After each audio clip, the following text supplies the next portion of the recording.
Hello friends, ഞാൻ doctor തൃഷ്ണ, സമത്വം വെൽനസിൻ്റെ medical ഡയറക്ടറും ചീഫ് ഫിസിഷ്യനുമാണ്, ട്രിവാൻഡ്രം. പലപ്പോഴും നമ്മൾ കണ്ടുവരുന്നൊരു വളരെ കോമൺ ആയിട്ട് കണ്ടുവരുന്നൊരു കണ്ടീഷനാണ് ഡയബറ്റീസ്. നമുക്കെല്ലാവർക്കും അറിയാവുന്നതാണ്. ഇപ്പോൾ എനിക്ക് തോന്നുന്നു ഒട്ടുമുക്കാൽ ജനതയ്ക്കും എന്താണ് ഡയബറ്റീസ്, ടൈപ്പ് 2 ഡയബറ്റീസ് എന്നെല്ലാം അറിയാം. പക്ഷേ ഈ ഇടയായിട്ട് എനിക്ക് വന്നൊരു ഇൻട്രസ്റ്റിംഗ് കേസായിരുന്നു. I would like to share that with you. എൻ്റെ ക്ലോസ് ഫ്രണ്ടാണ് പുള്ളിക്കാരി. ഡയബറ്റീസിന് ജസ്റ്റേഷണൽ ഡയബറ്റീസ്, അതായത് പ്രഗ്നൻസി ടൈമിൽ ഡയബറ്റീസ് ഉണ്ടായിരുന്നു. അത് കഴിഞ്ഞപ്പം കുഴപ്പമില്ലായിരുന്നു, നോർമലായിരുന്നു. പക്ഷേ കുറേ കാലമായിട്ട് ചെക്ക് ചെയ്തില്ല. പക്ഷേ ഈ ഇടയ്ക്ക് എൻ്റെ അടുത്ത് വന്നത് എന്തിനാണെന്ന് വെച്ചാൽ, കഴുത്തിലെല്ലാം ചുമന്ന് തുടുത്ത പാടുകൾ വരുന്നു, വളരെ ഇച്ചി, വളരെ ചൊറിച്ചിലും അസ്വസ്ഥതയുമുള്ള, പ്രത്യേകിച്ച് മടക്കുകളിലെല്ലാം ഈ ഒരു ഇച്ചിങ് വരുന്നുണ്ട്, എന്താണ് ചെയ്യേണ്ടതെന്ന് ചോദിച്ചിട്ടാണ്. അപ്പോഴാണ് ഞാൻ ഹിസ്റ്ററി എടുത്തപ്പോഴത്തേക്ക് ഞാൻ ചോദിച്ചു, ഡയബറ്റീസിൻ്റെ ഇത് ചെക്ക് ചെയ്തിട്ട് എത്ര കാലമായി? അപ്പം നമ്മൾ പറഞ്ഞു, ഈ ഇടയ്ക്കായിട്ടൊന്നും എനിക്ക് കുഴപ്പമുണ്ടായിരുന്നില്ല, അതുകൊണ്ട് ഈ ഇടയ്ക്കൊന്നും ഞാൻ ചെക്ക് ചെയ്തിട്ടില്ല എന്ന്. പക്ഷേ നമ്മൾ മനസ്സിലാക്കേണ്ടതെന്ന് വെച്ചാൽ, ഡയബറ്റീസിന് നേരത്തെ വന്നിട്ടുള്ളവരാണെങ്കിൽ അറ്റ്ലീസ്റ്റ് നമ്മൾ പീരിയോഡിക്കലി ഒന്ന് ചെക്ക് ചെയ്യണം. കാരണം ഈ ഗ്ലൂക്കോസ് ലെവൽസ് എപ്പോൾ വേണമെങ്കിലും നമുക്ക് ഫ്ലക്ച്വേറ്റ് ചെയ്യാം. അപ്പം അതുകൊണ്ട് തന്നെ ഞാൻ പുള്ളിക്കാരുടെ അടുത്തൊന്ന് പറഞ്ഞു, ഡയബറ്റിക് പാനൽ ഒന്ന് ചെയ്തോളൂ, FBS, PPBS, HbA1c എല്ലാം. HbA1c വന്നപ്പോഴത്തേക്ക് we both were shock because it was around 10. അപ്പോൾ ഇതിൽ നമ്മൾ ഇമ്പോർട്ടൻ്റ് ആയിട്ടുള്ള കാര്യം എന്ന് വെച്ചാൽ, it was uncontrolled diabetes type 2. ഇത് നമ്മൾ യങ് ആണ്, നമ്മളൊരു മേ ബി ലേറ്റ് 30s-ലും ഏർലി 40s-ലൊക്കെ ഉള്ള സമയത്ത് നമ്മൾ വിചാരിക്കും നമ്മൾ നമ്മൾ ഭക്ഷണം ശ്രദ്ധിക്കുന്നുണ്ട്, I am very physically active, ഞാൻ നടക്കുന്നുണ്ട്, എക്സസൈസ് ചെയ്യുന്നുണ്ട്, അപ്പോൾ നാച്ചുറലി ഇതുണ്ട് കൺട്രോൾ ആയിരിക്കും എന്ന് നമ്മൾ വിചാരിക്കും. പക്ഷേ എങ്കിലും നമ്മൾ ഒരു പീരിയോഡിക്കലി നമ്മളിത് ചെക്ക് ചെയ്യണം. ഒരു 6 മാസം കൂടുമ്പോഴെങ്കിലും നമ്മളിത് ചെക്ക് ചെയ്യുന്നത് വളരെ നല്ലതായിരിക്കും. കാരണം എന്തെങ്കിലും വേരിയേഷൻ ഉണ്ടെങ്കിൽ നമുക്ക് അപ്പം തന്നെ അത് അഡ്രസ്സ് ചെയ്യാം. അപ്പോൾ coming back to skin conditions, ഡയബറ്റീസിൽ സ്കിൻ കണ്ടീഷൻസ് കോമൺ ആണോ? ഡെഫിനറ്റ്ലി. ഡയബറ്റിക് ഡെർമോപ്പത്തി എന്ന് പറഞ്ഞൊരു കണ്ടീഷനുണ്ട്, where skin can get affected because of diabetes. അത് കൂടാണ്ട് നമുക്ക് ഇൻഫെക്ഷൻസ് വരാൻ ചാൻസസ് വളരെ കൂടുതലാണ്. ഡയബറ്റീസ് ഉള്ളവർക്ക് സ്കിൻ ഇൻഫെക്ഷൻസ് വരാനുള്ള ചാൻസസും കൂടുതലാണ്. പണ്ടൊക്കെ നമുക്കറിയാം വൂണ്ട് ഹീലിംഗ്, അതായത് ഒരു മുറിവ് വന്നാൽ പെട്ടെന്ന് ഉണങ്ങുന്നില്ല, അങ്ങനെയാണ് നമ്മൾ ഡയബറ്റീസിൻ്റെ ഡയഗ്നോസിസിന് പോകുന്നതൊക്കെ. പക്ഷേ ഇപ്പം ഡയബറ്റീസ് അസോസിയേറ്റഡ് ആയിട്ട് നമുക്ക് സ്കിന്നിൽ പിഗ്മെൻറ്റേഷൻ, ഹൈപ്പർ പിഗ്മെൻറ്റഡ് പാച്ചസ് വരാം, മെക്കാത്നോസിസ് വരാം, നമുക്ക് കാലിൻ്റെ മുട്ടിന് താഴെയുള്ള എല്ലിൻ്റെ പുറത്ത്, ഷിന്നിൻ്റെ പുറത്തുള്ള കളർ ചേഞ്ചസ് വരാം, ഇതുപോലെ ഇച്ചി ആയിട്ടുള്ള പാച്ചസ് വരാം, ഒരു അലർജിക് ടെൻഡൻസി കൂടാം നമ്മുടെ ശരീരത്തിൽ. അപ്പോൾ ഡയബറ്റീസ് ഉള്ളവരെല്ലാം please look out for skin changes. നമ്മുടെ ശരീരത്തിൽ എന്തെങ്കിലും സ്കിൻ ചേഞ്ചസ് വരുന്നുണ്ടോ എന്ന് തീർച്ചയായിട്ടും നോക്കണം.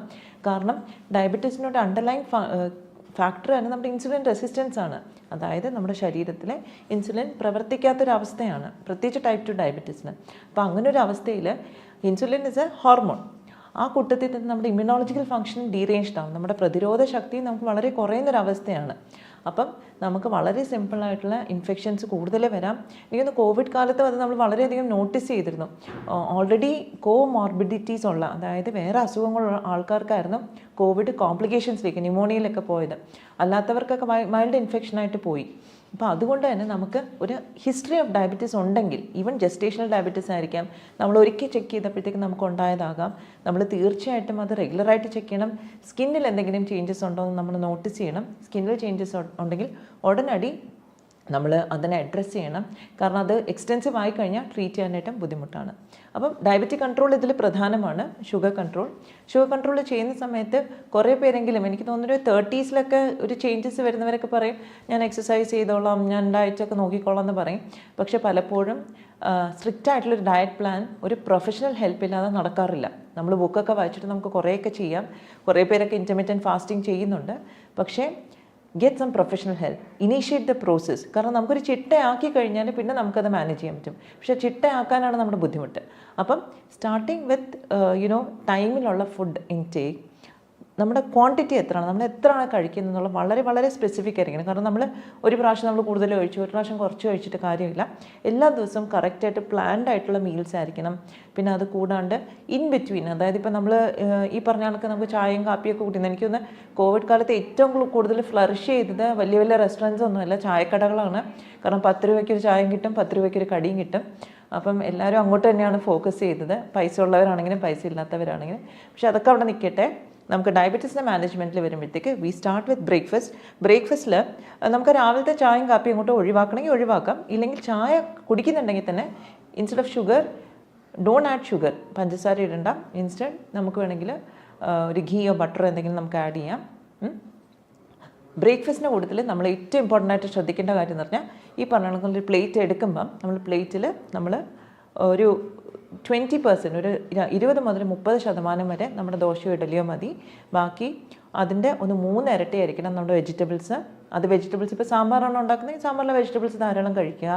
ഇല്ല നമ്മൾ അപ്പവും സ്റ്റൂ കറി ആണെങ്കിൽ സ്റ്റൂ കറി ധാരാളം കഴിക്കുക. നമ്മുടെ വയറ് ഫില്ല് ചെയ്യേണ്ടത് ഈ വെജിറ്റബിൾസ് വെച്ചിട്ടായിരിക്കണം. പിന്നെ അത് കൂടാണ്ട് നമുക്ക് ബോയിൽഡ് എഗ്സ്, മുട്ട വേണമെങ്കിൽ കഴിക്കാം. പിന്നെ കുറച്ച് നട്ട്സും കുറച്ച് ഫ്രൂട്ട്സും. അപ്പോൾ ഫ്രൂട്ട്സ് നമ്മൾ അവോയ്ഡ് ചെയ്യേണ്ടത് നമ്മൾ ഡേറ്റ്സ്, തൽക്കാലം വാട്ടർമെലൺ, നമുക്ക് മാംഗോ, പഴുത്ത മാങ്ങ, ചക്ക, ഇതെല്ലാം ഡെഫിനറ്റ്ലി നമ്മൾ അവോയ്ഡ് ചെയ്യണം. കഴിക്കാൻ പറ്റിയ ഫ്രൂട്ട്സ് എന്ന് പറയുന്നത് നമുക്ക് പോമഗ്രാനൈറ്റ് കഴിക്കാം, നമുക്ക്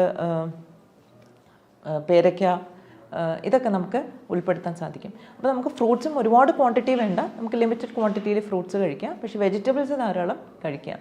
ഇതേപോലെ തന്നെ ഉച്ചയ്ക്കത്തെ ഫുഡിലും നമ്മൾ സാധാരണയാണെങ്കിൽ നമ്മൾ ചോറും അവിയലോ തോരനോ മോര് കറി, ഒരു മീൻ കറിയൊക്കെ ആയിരിക്കും, അല്ലെങ്കിൽ മീൻ ഫ്രൈ ഒക്കെ ആയിരിക്കും നമ്മുടെ ഫാമിലീസിലുണ്ടാവുക.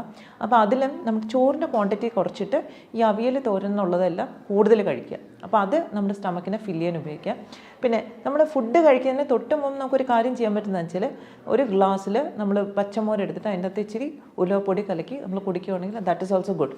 അത് നമ്മുടെ ഈ ഒരു ഇൻസുലിൻ്റെ ഫങ്ഷനെ ഇമ്പ്രൂവ് ചെയ്യാനായിട്ട് ഹെൽപ്പ് ചെയ്യും. പിന്നെ ഡിന്നർ ടൈമിലാണെങ്കിലും, ഡിന്നറിലാണ് എനിക്ക് തോന്നുന്നത് മലയാളികൾ ഏറ്റവും കുഴപ്പമുണ്ടാക്കുന്നത്. കാരണം ലേറ്റായിട്ട് കഴിക്കും, ഹെവി ആയിട്ടും കഴിക്കും. കാരണം എല്ലാവരും ഒത്തൊരുമിച്ചിരുന്ന് കഴിക്കുന്ന ഒരു സിറ്റുവേഷനാണ് അല്ലേ. അപ്പം ഡിന്നറിന് നമ്മൾ പ്രത്യേകം ശ്രദ്ധിക്കേണ്ടതെന്ന് വെച്ചാൽ കുറച്ച് ഏർലി ഡിന്നർ ആക്കും. ഒരു 7 മണിക്ക് ഡിന്നർ കഴിക്കാം. ഡിന്നർ കഴിക്കുമ്പോൾ തന്നെ അപ്പാടെ ആ കാർബോഹൈഡ്രേറ്റ് അങ്ങോട്ട് അവോയ്ഡ് ചെയ്യുക. ഫ്രൂട്ട്സ്, വെജിറ്റബിൾസ്, സൂപ്പ് ആണെങ്കിൽ സൂപ്പ് കഴിക്കാം, അല്ല കുറച്ച് സാലഡായിട്ട് കഴിക്കണമെങ്കിൽ അങ്ങനെ കഴിക്കാം. അതിൽ നമുക്ക് കുറച്ച് പംകിൻ സീഡ്സ്, സൺഫ്ലവർ സീഡ്സ്, ഇതൊക്കെ നമുക്ക് ഉൾപ്പെടുത്താം. സോ അത് കുറച്ച് ഇൻട്രസ്റ്റിംഗ് ആയിരിക്കും. പിന്നെ മല്ലിയില, പുതിനയില, പാസ്ലി, ഇങ്ങനത്തെ കുറേ herbs, oregano, all these things, rosemary, ഇതെല്ലാം നമുക്ക് ഈ സാലഡിൽ ആഡ് ചെയ്യാം. കുറച്ച് കപ്പലണ്ടി ക്രഷ് ചെയ്ത് നമുക്ക് ആഡ് ചെയ്യാം. അപ്പോൾ ഇതൊക്കെ നമുക്ക് ഫ്ലേവറും ആഡ് ചെയ്യും, നമുക്ക് ഫില്ലിങ്ങും ആയിരിക്കും, നമുക്ക് ഒരു നെഗറ്റീവ് ഇമ്പാക്റ്റ് ഉണ്ടാവില്ല. അപ്പം ഒത്തിരി പേരെങ്കിലും നമ്മളിപ്പോൾ വിചാരിക്കുന്നുണ്ട് നമ്മൾ റാഗിയിലേക്ക് സ്വിച്ച് ചെയ്ത് മില്ലറ്റ്സിലേക്ക് സ്വിച്ച് ചെയ്ത് നമുക്ക് ഡയബറ്റീസ് പെട്ടെന്ന് കൺട്രോൾ ചെയ്യാം. No, that doesn't happen, because കാർബോഹൈഡ്രേറ്റിൻ്റെ ക്വാണ്ടിറ്റിയാണ് നമ്മൾ കുറയ്ക്കേണ്ടത്. So definitely start with these small changes. Millet ആയിക്കോട്ടെ, ചപ്പാത്തി ആയിക്കോട്ടെ, വീറ്റ് ആയിക്കോട്ടെ, റൈസ് ആയിക്കോട്ടെ, ജസ്റ്റ് റെഡ്യൂസ് ദ ക്വാണ്ടിറ്റി. രാത്രിത്തെ കഴിയുവാണെങ്കിൽ ഒഴിവാക്കുക. You can maybe have lean meat, ചിക്കനൊക്കെ ആണെങ്കിലും കുറച്ചുകൂടെ നാടൻ ചിക്കനൊക്കെ കിട്ടുവാണെങ്കിൽ that also you can have. But I personally പേഷ്യൻസിൻ്റെ അടുത്ത് പറയാറുണ്ട് വെജിറ്റേറിയൻ സോഴ്സസിൽ നിന്ന് ആദ്യം കണ്ടെടുത്ത്, because initially we are also looking at cleansing. അതിനുശേഷം maybe they can have non vegetarian food. അപ്പോൾ ഇത്രയും കാര്യങ്ങൾ നമ്മൾ ശ്രദ്ധിക്കണം ഡയബറ്റിക് കൺട്രോൾ വരുമ്പം. പിന്നെ exercise is definitely a must in case of diabetics. അപ്പോൾ ഡയബറ്റിക്സിന് എക്സസൈസ് എല്ലാവരും ജോലി ചെയ്യുന്നവരാണ്, സമയമില്ല. Don't worry, 10 minutes of walking in the morning, 10 minutes of specific exercises four diabetes, ഇത്രയും മാത്രം നമ്മൾ ചെയ്താൽ മതി.